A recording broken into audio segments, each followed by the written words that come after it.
So, all I'll mention about, I tried to break my plant there, Arrow, the complete 7th season, is it was bad. Not worth watching.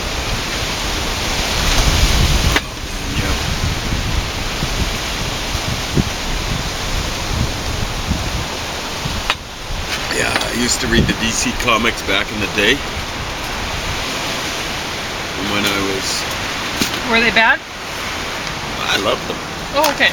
John and I, my older brother, we loved them. But you know, there were a couple of ones that I just seemed a little bit loserish to me. Aquaman and Green Arrow. And Aquaman was way more, shall I say, heroic, or super heroic.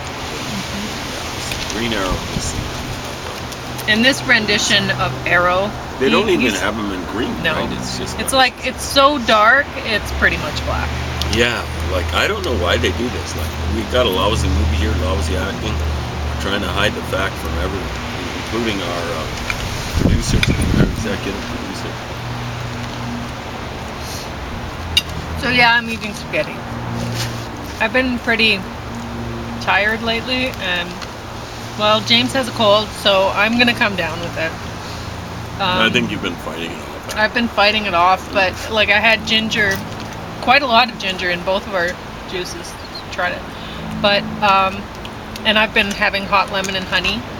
I can't convince him to have it that often because he just doesn't like it. The lemon is really hard. Yeah. So instead, I've been feeding him loads and loads of bell pepper juice. This one's a wicked gold. Well, and it's amazing because my diet's pretty good thing. I know, but yeah, and so much bell pepper, and then there was that.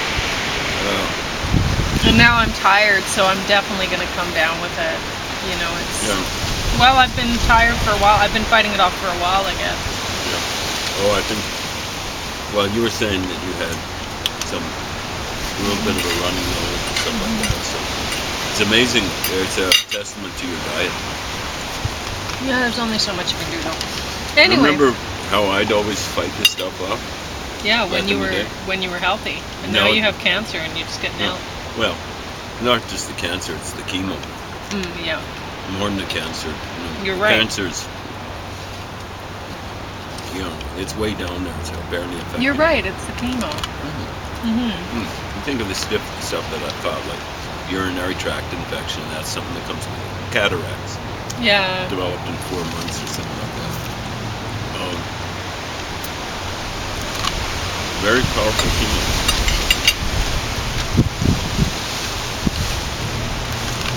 What do you do? Until we can find a cure.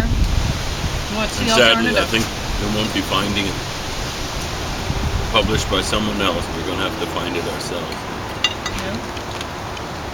So anyway, sure not this. This is not the cure, but... Wouldn't that be great if it were? A pasta cure for cancer. Eat as much of it as you like.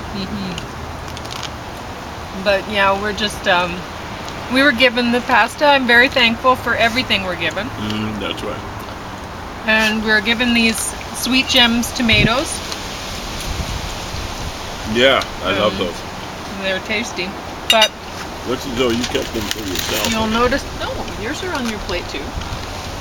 Okay. Sweet Gem tomatoes. I thought you think potato. No, we don't have. But or anyway, those tomatoes. Yeah, the Sweet Gems. You'll notice if you get these packages that they don't have any labels on them as per how they were grown or anything. They're not organic and they're not free of GMO, because otherwise they would be labeled as such. So you know that even if you collect the seeds from this lovely little tomato that's very sweet, you cannot grow this organically because it's already been genetically modified. You don't know how, right? So disgusting. They should at least have to say what they've done. Anyway, I'm going to talk about Blacklist because I had to return it, so I couldn't talk about it. And I really enjoy watching Blacklist. I don't know if you do, but I can't get enough of James Spader. Honestly, I love He's watching. amazing. I don't know. He's so great. No one else acts like him. He's awesome. He just has a way with words. I wonder what it's like in real life. Do you think he's that good making the stuff up and not just quoting a line? Well, you know, I'm actually really impressed with him in this series, and I don't know, I can't seem to convince other people to really get into him. It's either you love James Spader or you don't, I suppose. But he's, I mean, you might say, oh, well, you have to pick the right part for him or whatever, but it's really not the case. If he has a lot of versatility within his own style, I guess, of acting, and he is really quite awesome. I'm totally in love with James Spader, and while I have a thing for OCD people, I find it quite charming.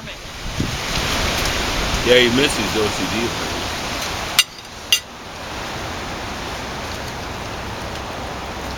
Anyway, so I'm going to talk about Blacklist Season 6. Raymond Reddington, that's played by James Spader, wears Winston Churchill's hat. There's even a scene with him smoking a cigar and looking like Churchill on disc 2 of the DVD set. I think it's the episode of The Killer Beatles I wrote down here. Anyway, he was involved with a woman who'd betrayed the Russians she'd worked with. Raymond Reddington is actually not his true identity. This identity he plays in order to have plenty of money, $40 million, that was in Reddington's name. A U.S. president's wife is shot while she waves the British Queen at the crowd. She just asked her husband, "What happened, Robert? I thought you were going to do the right thing." At the end of the season, Raymond, who had been saved by a black Muslim man who had been employed by him in the past, ends up talking to the wife while she's in the hospital. This is another quote from the show. 4 years ago, he accepted hundreds of millions of dollars from a Russian oligarch called Konstantin Rozov. And then her husband tried to have her killed because she knew about a hit and run her husband had caused while intoxicated, and she'd put together proof, recordings. Then Raymond goes to Paris to find Katerina, who injects him with a needle, and he passes out and is picked up by a couple men who pull him into a black van. Katerina walks off packing Winston Churchill's hat. So we're all like, oh my gosh, what's going to happen to Raymond Reddington? And I know I can't wait to find out. I'm very excited to watch season 7. So, thank you, James Spader, and thank you for the people who employed him for the series, because I get to watch him, and I love him. Anyway, I'm going to talk about, let's see how much time I have. Oh, I have plenty. I should be able to get through this. I wrote down some notes because I wanted to mention this because in the show, the woman had taken recordings of her husband. And I actually think this is essential for passive people to do, and never ever let the aggressive people in their life know about it. So if you're a passive person, you are constantly being abused by aggressive people in your life. And you just say, oh well, that's their way, and you go on with life and whatever. Well, sometimes it gets to a point when there's just too much abuse going on, and you have to do something about it. So anyway, it's tough to convince a passive person to record conversations. It doesn't seem like a nice thing to do. The thing is, it is a nice thing to do if it is a nice person who is making the recordings. Aggressive people make recordings to use against other people, to have power over them. This is their motivation, because they are aggressive. Passive people do not want to have power over others, but this shouldn't keep them from protecting themselves and other passives. Passive people need protection from aggressive people. Passive people are likely to protect other people, but not themselves. Let's say you're a passive. Your lover has been reading all of your letters and emails for years. You figured that this lack of privacy would afford you trust. The fact is, the more power you give up, the more will be taken, until it's all gone. This happens gradually though. so you won't see it. You're a frog in a pot of water that is slowly being heated. You have no social life without your lover. Therefore, none of your personal time is unsupervised by your lover. The only time you are unsupervised by your lover is while you are away at work. Your lover starts showing up at your workplace. At first, you convince yourself that it's nice that he has surprised you at work. Perhaps he brought you a nice lunch. He did not show up to do something nice for you. As a passive, this would have been your motivation, and you have convinced yourself that all people are basically the same with the same motivations. This is a lie, though. Your lover's motivations are aggressive because your lover is an aggressive person. Eventually, your lover is showing up at your workplace and telling you that the lover is going to beat up your coworkers because he's sure that you're having an affair at work during work hours. And you're not employed as an escort, so there's no reason to think that. So you quit your excellent job and start another job. You hope this will solve the problem. It doesn't. Your lover starts showing up at your new workplace. You could probably tolerate the escalating violence at home as long as you had a calm, safe workplace. You probably have a workplace where you're also under the thumb of aggressives. You know it's just a matter of time before you'll have to quit this job too. Convincing yourself to start protecting yourself shouldn't be too hard. You've been working hard to protect your coworkers, friends, and family from knowing the extent of your lover's aggression, if you really think about it. Deciding to protect yourself should be easy, but it isn't.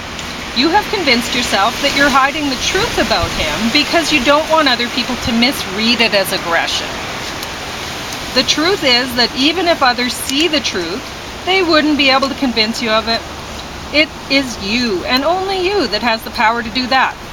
It's your need to protect others that is the key to protecting yourself. As long as your lover is a part of your life, the most passive of your loved ones are most in danger of being destroyed by your lover. The most passive people are most easily victimized, and those who love you most are most in danger of being destroyed by your lover, because the passives who love you are who your lover will destroy to get to you now, because they're the ones who will provide you with power once yours is taken away. The people who care for you are going to continue to try to care for you, right? When you are recording the abuse, it is your love for those most passive loved ones which motivates you to do so. It is your love for them that motivates you to make sure your abuser never knows that the abuse is being recorded. It is your love for them that motivates you to keep the recordings as long as your abuser lives. Your abuser can never know about the recordings, so no one can. Take your time to plan your escape well.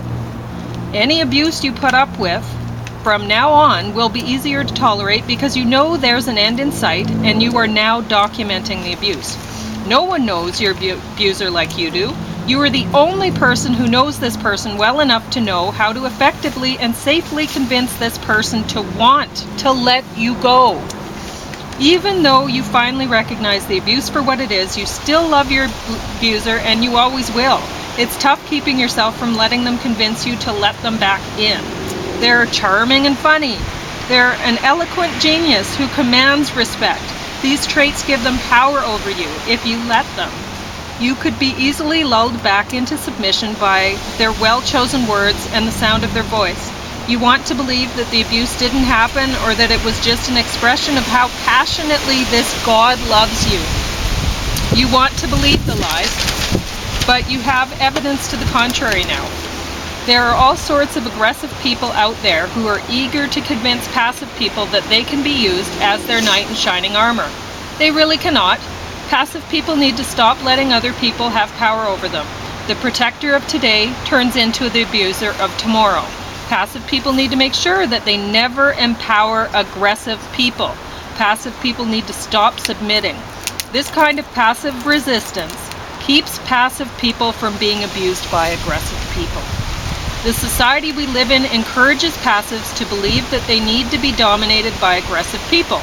The power is generated by passives, but they are convinced that they aren't most suited to hold it. They are encouraged to give all power to aggressives. When you think back on your relationship with your aggressive lover, you'll realize that he was weakest at the start of your relationship, before he had your power to feed off of. He only had power when you gave him yours. You'll realize that it is the aggressive people who are in reality the weakest in our society. Therefore, it is actually the most passive of us who have both the strength and motivation to save us. Anything? Well, I've said for many long years, slavery enslaves the slaver. When the slavery is taken away from them, they're revealed to be weak. This applies to societies, not just the... So you agree with what I say?